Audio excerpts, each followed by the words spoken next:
Wake that ass up Early in the morning. The Breakfast Club. Morning, everybody. It's DJ MV, Angela Yee, Charlamagne the Guy. We are the Breakfast Club. We got a special guest in the building.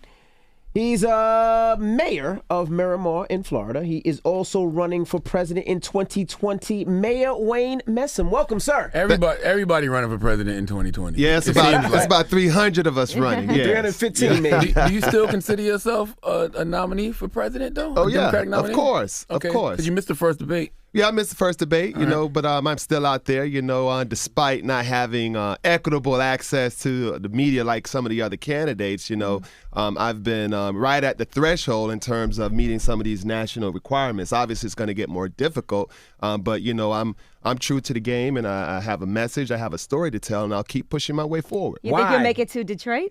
To those debates, is that going to happen? Well, we're going to find out in another day or so. Actually, today we'll find out. We're right on the cuffs. I'm just one national poll short, which is amazing when you think about it. I did not get the CNN town hall, although my city is bigger than South Bend, more Fortune 500 companies. I'm beating out China, more culturally diverse, and from a battleground state. But nothing against my peer, Mayor Pete. But it just goes to show that, when you have young brothers stepping out there trying to make a difference in this country, our hill seems to be a lot more steeper. But, I was the first presidential candidate that actually proposed to forgive the $1.5 trillion in outstanding student loan debt.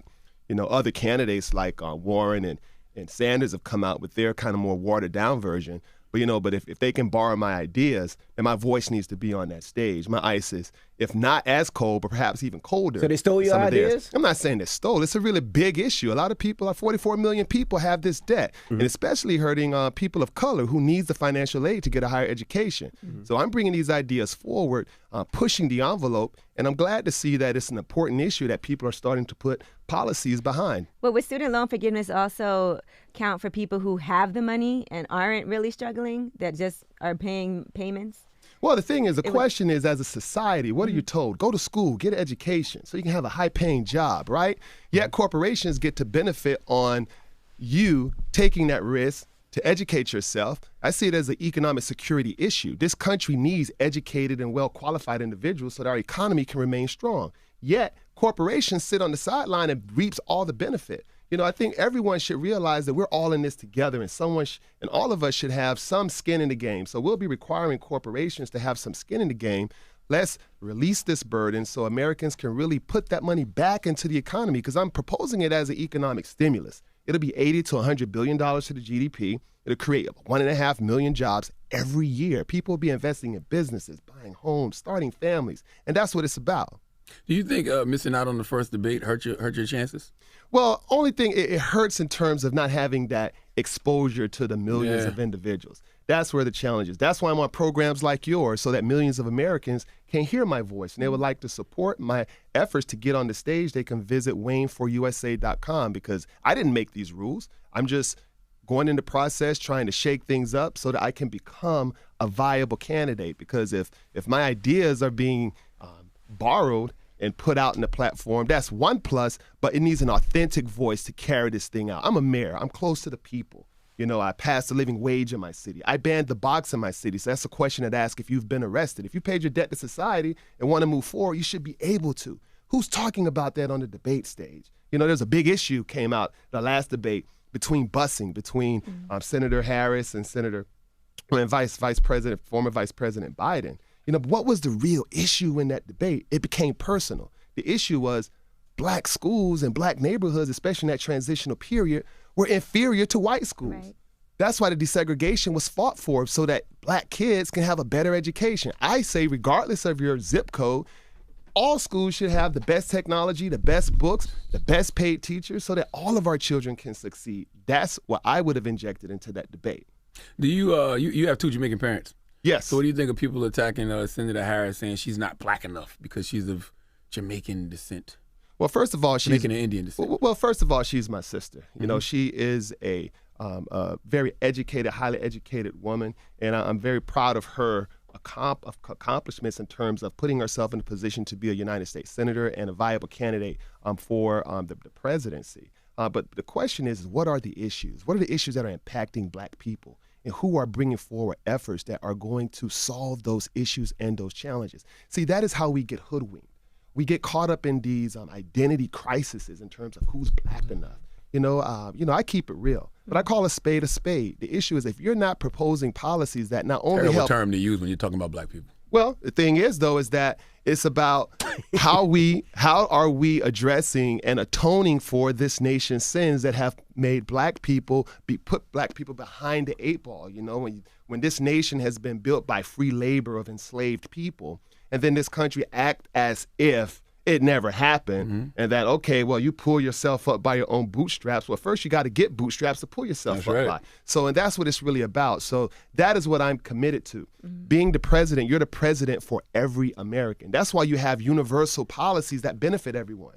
But we still must also recognize that in situations as relates to specific communities like the black community, that there were sins that have been committed against black people that help build this nation and put it to where it is today, then there needs to be unique repair to those situations. It's simple. America systemically did something to put black and brown people in a bad position, not systemically do something to get them out. Yes. It's just that simple. It's very simple. So you believe reparations, and what do you think should be done for African-American black people? Well, right now I think in terms of where this culture is in Congress and to get something passed, I do support H.R. Resolution 40, which will, once passed by Congress, will institute a commission that will scientifically and objectively study the impacts of free labor and the impacts of slaves on people and descendants of enslaved people. Once those recommendations have come and have been brought forward, then Congress and a MESM administration can discuss what those recommendations are, those findings are, and how they can be implemented. You don't think that's insulting, though? Well, the thing it's is, insulting because it's like, what is there to study? We know what the hell happened. Well, we know what happened, but you have to quantify those devastations. You have to apply it from a wealth perspective, from an education perspective, from a health disparity perspective, from property ownership. So you have to have concrete and solid data that you can argue. Like, you're not going to go into court without your exhibits and your facts and how they apply to the law. So that's the same situation. So you're right on point. But the fact of the matter is, the reality is that it has to pass a Congress and it has to be signed by a president that can bring this issue and move it forward. What are some resolutions you've heard that you like? In terms of reparations, like what are some things that you like, okay, something like this would make sense as far as maybe what Kamala Harris wants to do as far as giving these money for people to have down payments to buy new homes for black people? Well, I don't know every aspect of her plan. All I will say, though, if it's a universal application, meaning that any American can benefit from it, the question is what I said before. Does it specifically address what happened to black people? Yeah, I think it's just for black and brown people. So the question becomes, like, for example, what I would propose is, one, getting rid of systemic racism in terms of little things like, okay, how you're disqualified from getting a job because of your credit score. Where if you've been a victim of predatory lending, with your serious rates and you can't afford those payments and now your credit is jacked up, but now yet you can't even get a job because you've missed a payment. We need to think about how do we empower our youth. I have a proposal that will train every kid on how to be an entrepreneur in high school. Whether they go off to start their own business or not, at some point in this economy, they may be displaced, either voluntarily or involuntarily. And they should be able to monetize their skill set or their work experience so they can land on their feet and they can be producers. In terms of black people specifically, we have to start talking about home ownership, property ownership, getting them trained for this gig economy. Technology, automation, and artificial intelligence is changing the definition of work. There's a lot of talk about $15 an hour as a minimum wage. Even in my city, I passed a living wage in my city because I believe that our workers shouldn't work more than one job to make ends meet. However, especially when it comes to black people, why is it always something on important issues like mass incarceration, criminal justice reform, and minimum wage? I mean, we are coming from a lineage of people who created science, math, astrology. We are creators. We are producers. We need to be pushing the envelope and saying, how are we going to make you the next Bill Gates, Warren Buffett, to start this new business so that now you are handing out jobs that are not only high-paying jobs, but for those that would be minimum wage jobs, you are the person that are actually hiring these individuals. I'm about empowerment. But how? Because the stuff that you're saying sounds amazing, but how? Yeah, I agree. I think that our kids should be taught how to do entrepreneurship classes, and I think that they should be taught, about real estate, and I think they should be taught about Tech. coding and tech and things like that. But yes, we all say that. But how? How do we, how do we put this plan together? How do we put this plan together and make sure that these students are? How do we change these curriculums that's been there for over 200 years? Well, as a mayor, I can just talk about the things that I'm doing in my city in Miramar, Florida. Like right now, tomorrow, I start an aviation camp where we're exposing young kids in the wonderful career of aviation, because aviation is huge in my city. For every pilot, there's 500 jobs. But aviation is an industry that leaves literally no kid behind, whether you're an aeronautical engineer, a pilot, or a flight attendant. You can be a repair technician. You can be an air traffic controller. And these are all high-paying jobs. So it's really about exposure, channeling and pushing our kids to the industries and the disciplines that will land them on their feet the minute they either graduate from high school being vocation ready or going into college so they can get it at higher education or advanced degree. So when they are out, they have a practical and tangible skill set that they now can either become gainfully employed or start their own business, because they've been taught how to be an entrepreneur, been given the resources in terms of how to file for a business, how to get funding, how to develop mentorship relationships with individuals that are in the industry. And if you learn a trade and learn how to be an entrepreneur, then you can just open up your own business with your skill set. Exactly. So it's not about a handout. And I get sick and tired of the paradigm being as if, people of color always have to be given charity. It's about building capacity, exposure. Mm-hmm. You will be who you see. I'm in 2 organizations, Alpha Alpha Fraternity Incorporated, 100 Black Men, actually 3, and I'm also in Sigma Pi Phi fraternity, also known as the Boule. And it's about empowering individuals and our kids, making sure and putting them in a position to develop mentorships, to see that this is a world out there and you can take what you see. Do you think Andrew Gillum got robbed when he ran for governor of Florida? Well, I think that it was a heartbreak. I was one of Andrew's first supporters down in South Florida, and I consider Andrew a friend, a very dynamic leader. And as you can see, there's a lot going on in Florida, and I wish the best for him in his future. He has a very bright future. And the thing is, at the end of the day, what it boils down to, people just have to get out and vote. Because when we get out and vote and we turn out in big numbers, we win, especially in a state like Florida, when, as you can see, elections were determined by 20,000 votes, as large as Florida is. Mm-hmm. President Obama barely won his second election less than 100,000 votes. That's just how close that state is.